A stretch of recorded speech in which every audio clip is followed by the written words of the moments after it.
Hello friends, ഇന്ന് ഞാൻ വന്നിരിക്കുന്നത് വളരെ സിമ്പിളായിട്ടുള്ള മസാല എഗ് ഫ്രൈഡ് റെസിപ്പി ആയിട്ടാണ് കേട്ടോ.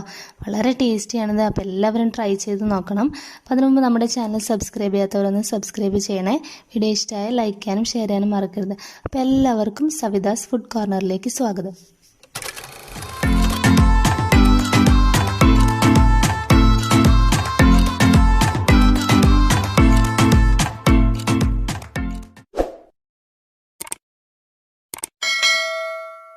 അപ്പോൾ അതിന് വേണ്ടിയിട്ട് ഞാനിവിടെ 4 മുട്ടയാണ് എടുത്തിട്ടുള്ളത്. ഇതൊന്ന് പുഴുങ്ങിയെടുക്കണം. മുട്ട മുങ്ങിക്കിടക്കാൻ പാകത്തിന് വെള്ളം ഒഴിച്ചിട്ടുണ്ട്. ഇതിലേക്ക് 1/2 ടേബിൾ സ്പൂൺ ഉപ്പ് ചേർത്ത് നന്നായിട്ടൊന്ന് തിളപ്പിച്ചെടുക്കാം. ഇത് നന്നായി തിളച്ച് വന്നിട്ടുണ്ട്. ഇത് മീഡിയം ഫ്ലെയിമിൽ ഒരു 10 മിനിറ്റ് വേവിക്കാം. അപ്പോൾ ഇതാ മുട്ടയൊക്കെ പുഴുങ്ങി അതിൻ്റെ തോടെല്ലാം കളഞ്ഞെടുത്തിട്ടുണ്ട്.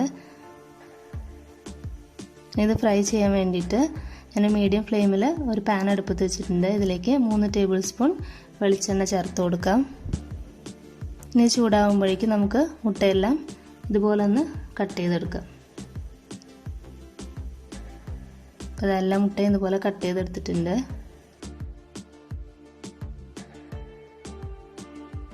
അപ്പോൾ എണ്ണ ചൂടായി വന്നിട്ടുണ്ട്. ഇനി ഇതിലേക്ക് 1/4 ടീസ്പൂൺ മഞ്ഞൾപ്പൊടി ചേർത്ത് കൊടുക്കാം. ഇനി ഒരു 1/2 ടീസ്പൂൺ ഉപ്പ് കൂടെ ചേർക്കാം. ഇനി ഇതിലേക്ക് 1/2 ടീസ്പൂൺ കുരുമുളക് പൊടി, 1/2 ടീസ്പൂൺ മുളക് പൊടി, ഇതെല്ലാം ചേർത്ത് നന്നായിട്ടൊന്ന് എണ്ണയിലൊന്ന് മിക്സ് ചെയ്തെടുക്കാം. ലോ ഫ്ലെയിമിൽ വെച്ചാൽ മതി കേട്ടോ ഈ സമയത്ത്, അല്ലെങ്കിൽ പൊടികളെല്ലാം കരിഞ്ഞു പോവും. ഇതൊന്ന് ചൂടായി വന്ന് ഇതിലേക്ക് ഒരു തണ്ട് കറിവേപ്പില ചേർത്ത് കൊടുക്കാം.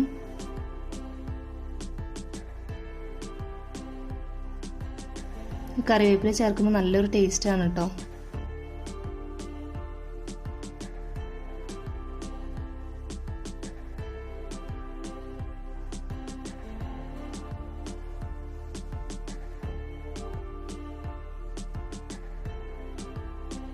ഇനി ഇതിലേക്ക് നമ്മൾ കട്ട് ചെയ്ത് വെച്ച് ആ മുട്ടയെല്ലാം ഇതിലേക്ക് ഇതുപോലെ ചേർത്ത് കൊടുക്കാം.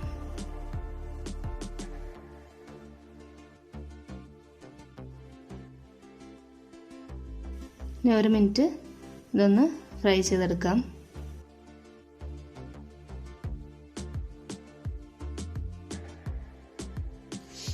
ഇത് 1 മിനിറ്റ് കഴിഞ്ഞ് ഇനി ഇതൊന്ന് എല്ലാം ഒന്ന് അതുപോലെ മറിച്ചിട്ട് കൊടുക്കാം.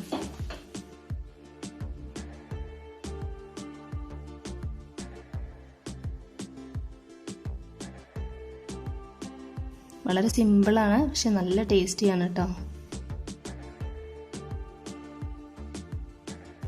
അതെല്ലാം തിരിച്ചിട്ട് കൊടുത്തിട്ടുണ്ട്. ഇതൊരു മിനിറ്റ് നമുക്കിതൊന്ന് ഫ്രൈ ചെയ്യാം. അപ്പോൾ ഇതാ ഫ്രൈ ചെയ്തെടുത്തിട്ടുണ്ട്.